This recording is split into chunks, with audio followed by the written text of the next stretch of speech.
Hello friends, welcome to my channel Edutainment by Dr. Pratik C. Patel. Today we'll talk about business strategy. In that we are going to discuss about strategic evaluation and control, why we need to evaluate the chosen and implemented strategy, and why we need to control. That is what we are going to discuss in today's session. Basically, evaluation and control is to ensure whether organization is achieving its objective defined in its vision. Dear friends, you understand, whenever you plan something, we need to have a control mechanism so that we ensure we achieve what we have planned. And if we are not achieving it, or if we are not on right track, we can control it. So whenever there is a planning, there is a need to have a control mechanism. Same way, strategy is also a plan so as to relate organization with external environment. So there has to be a control mechanism so as to see how well the chosen strategy is working, and if required, we can take some corrective action and make the strategy more effective. As you understand, evaluation is to see what is happening, measuring the result of a particular strategy action, and controlling is to take corrective action. Let's understand in detail. When we talk about evaluation and control of strategy, the focus is on to see whether the premises made during the strategy formulation are still relevant or correct or not.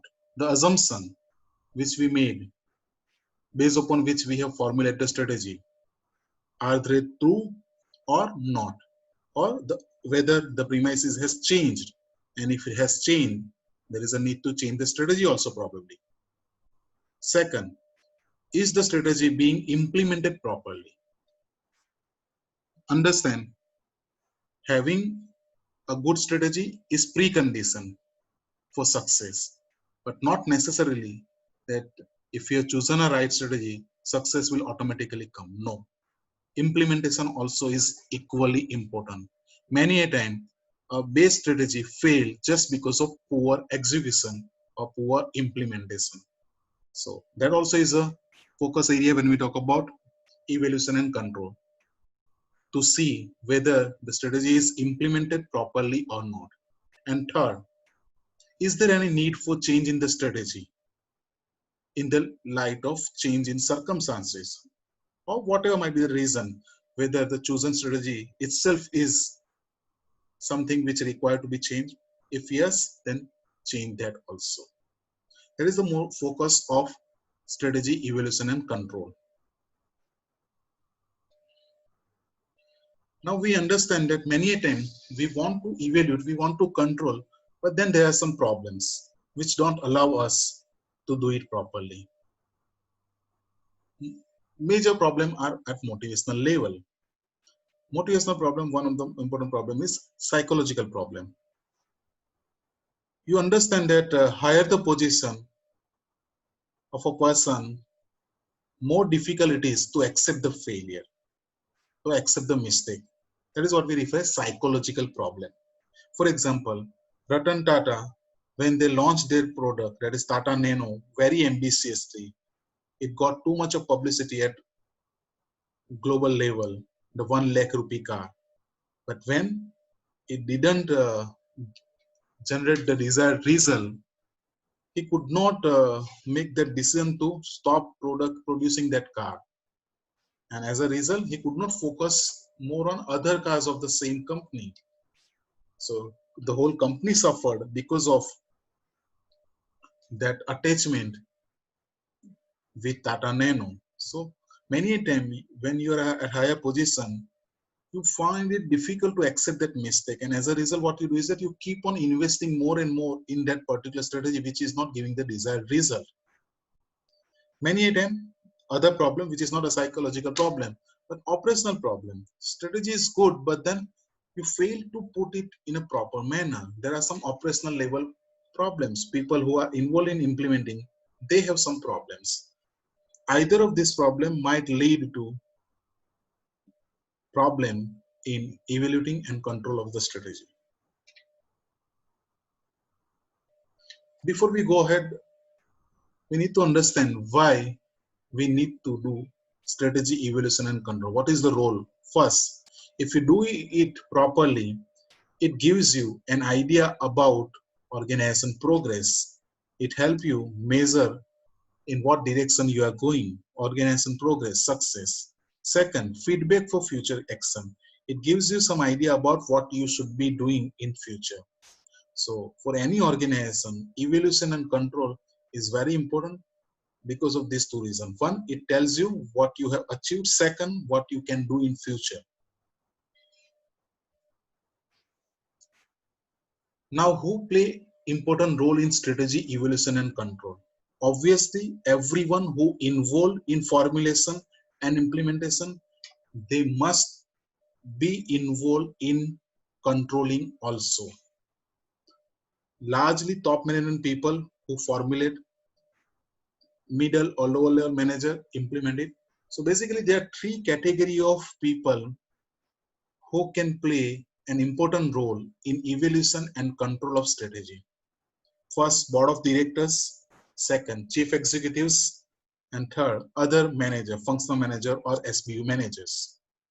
Let's see all of them in detail, what role they can play.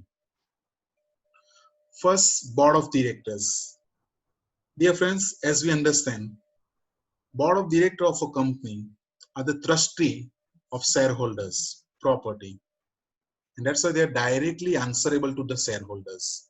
And that's why they must play an active role in terms of what organization is doing, whether something is right or wrong, they need to play an active role.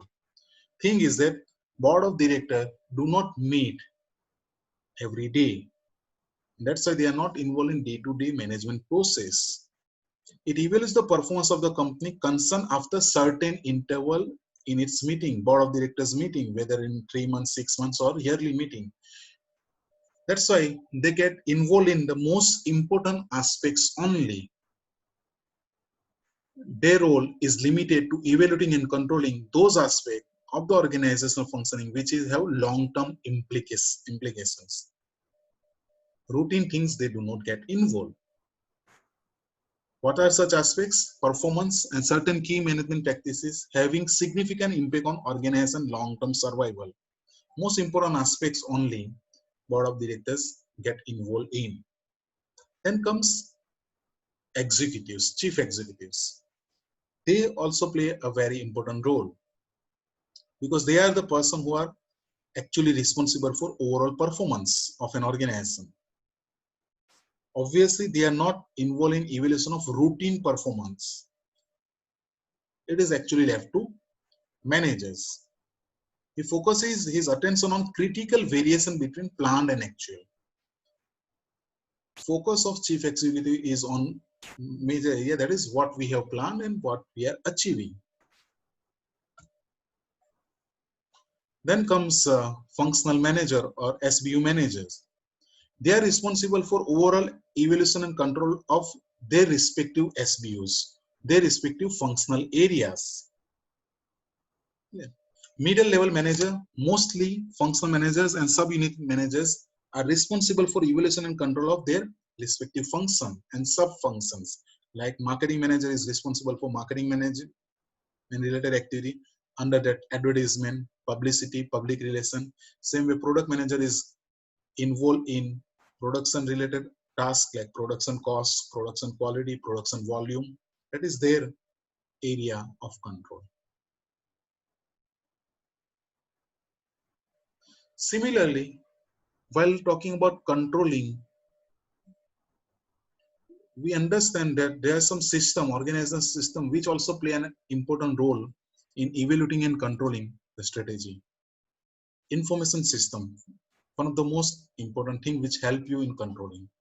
Today, you understand success or failure of any organization depends up to a large extent on availability of quality information and whether it is available in time or not.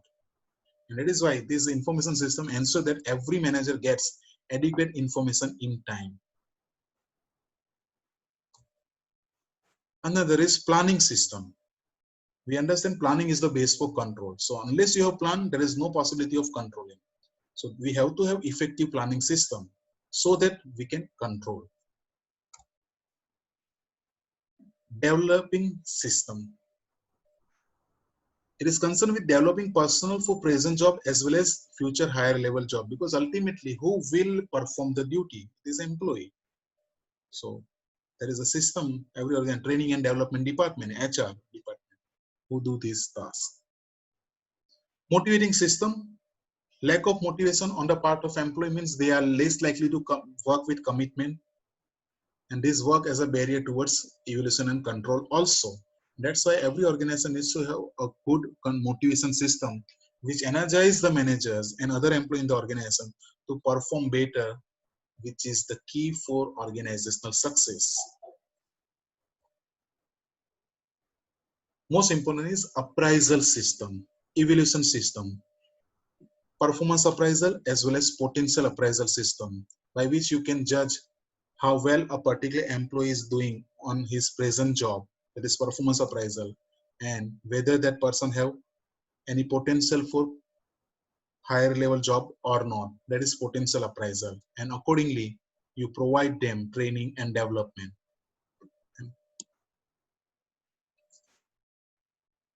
Now moving towards control process, it is simple. We all know how controlling process starts. It starts with standards, then measuring actual performance, then analyzing deviation or variance, and then taking corrective actions. So same is the case with strategic management also.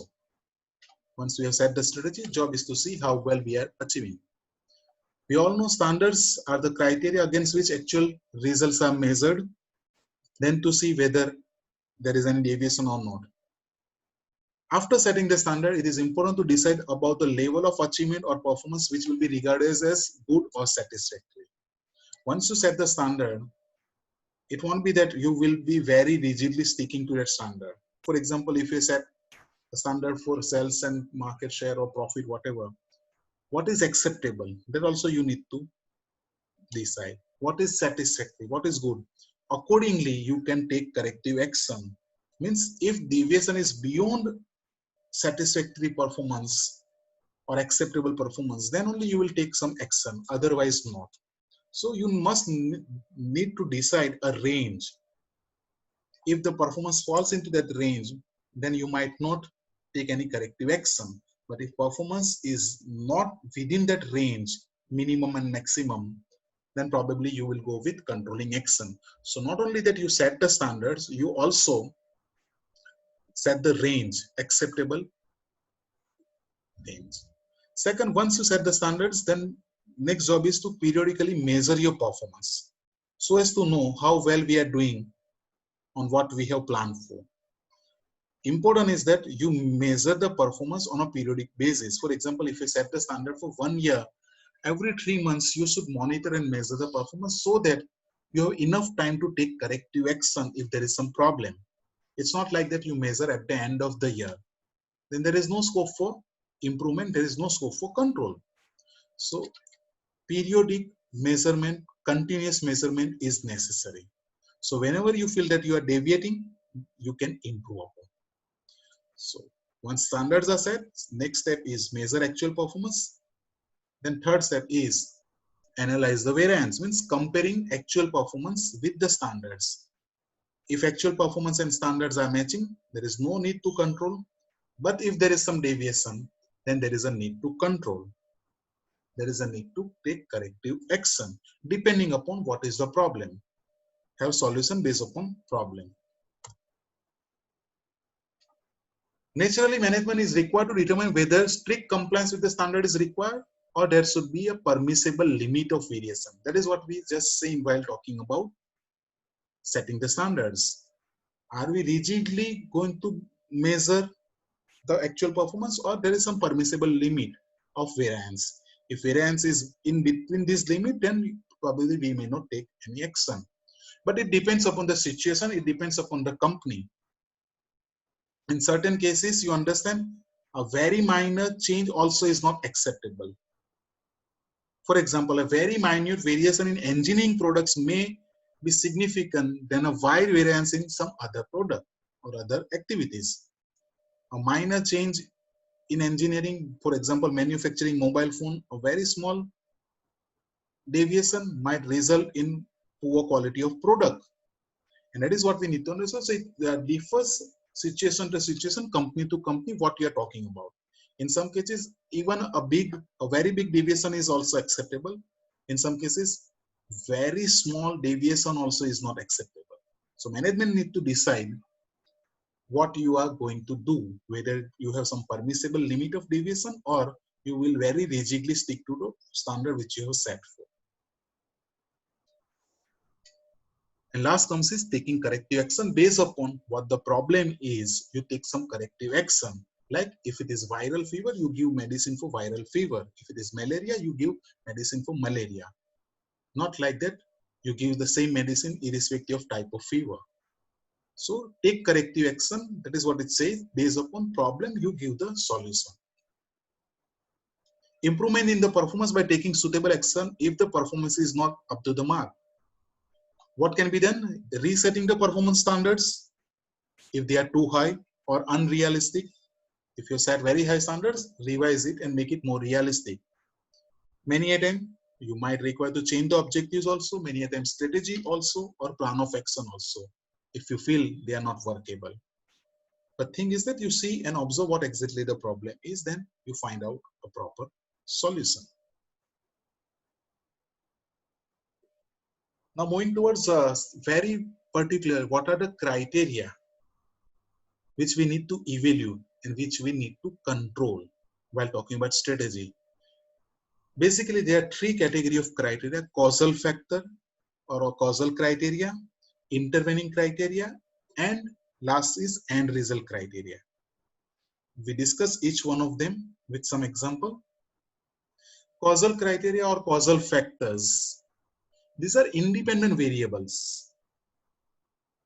That means they affect some other variable, but they do not get affected by other variable, independent variable. That's why they affect intervening criteria, and through intervening criteria, they affect end result criteria also. So causal factors or causal criteria are those which are independent, which affects other criteria, like intervening criteria first they affect, and through them they affect end result criteria. For example, strategy formulation and its implementation. It is independent, causal criteria. What strategy you formulate and what strategy you implement will affect everything in the organization. So your chosen strategy and implementation of that strategy will affect various products which you produce, your customer, your personal related criteria. That is what we say intervening criteria. And through that, it affects your end result criteria. That is what sales you get and everything else. Then comes intervening criteria. These are those factors which are reflected as the internal state of the organization. These are caused by causal factors, as we have just seen. What product we produce, it is an intervening criteria affected by company strategy, which is causal factor or independent factors. So these are factors which are internal state of the organization. It get affected by causal factors, and that means intervening criteria depend on causal factor. That means it cannot be changed independently. If you want to change the intervening criteria, you have to first change the causal factors. For example, if you want to change the type of product which you produce, you have to first change the strategy which you have formulated, because they are dependent criteria which depends upon causal factor. So these are the factors which caused by causal factors, and therefore cannot be changed independently except by changing the causal factors. in this case, as we say, type of strategy and its implementation is the causal factor. Once you change it, then other intervening factors like, as we have just seen, the product, the customers, the personal related criteria can be changed. And last comes is, okay, for example, personal attitude and morale are an intervening criteria. It cannot be changed unless there is a suitable change in the organization design system or leadership, which is causal factor. So if you want to change the employee's attitude and morale, you have to change the organization structure, organization design first. Leadership, boss, you employee might not be liking, boss leadership style, employee might not be liking. So you have to change leadership style. You might require to change the leader also, system, design of the organization. Then only employees' morale, attitude might change. Interning criteria are generally grouped into three categories, as we just seen: product, customers, and personal related criteria. Just have a look at it: product related, product quality, product cost, new product introduction, customer service, customer satisfaction, customer loyalty. Personal related criteria like attracting and retaining human talents, personal ability, skills, and so many. These are some of the intervening criteria. If you want to change these criteria, you have to change the causal factors: organization design, structure, leadership, and so on. Third comes is end result criteria. End result criteria are those which are caused by causal and intervening factors. End result, final result, often in terms of criteria in which organization success is measured, as we just said and discussed: sales, market share, profit, critical success factors. These are end result criteria. So your sales, your market share, profit depends upon what? Your product, your employee or not, that is intervening criteria, and that depends upon the strategy, that is causal factor. These factors are highly dependent and therefore cannot be changed except changing factor responsible for this. That is, what are these factors? Intervening criteria and causal criteria. And result criteria are grouped into four categories, as you can see: growth, profitability, shareholders value, and social performance. Growth, when we say sales, marketing, assets increase, profitability, return on investment, return on value added, shareholders value, dividend, bonus, and etc. And social performance, satisfaction of various stakeholders like society, community, government, customers, everything.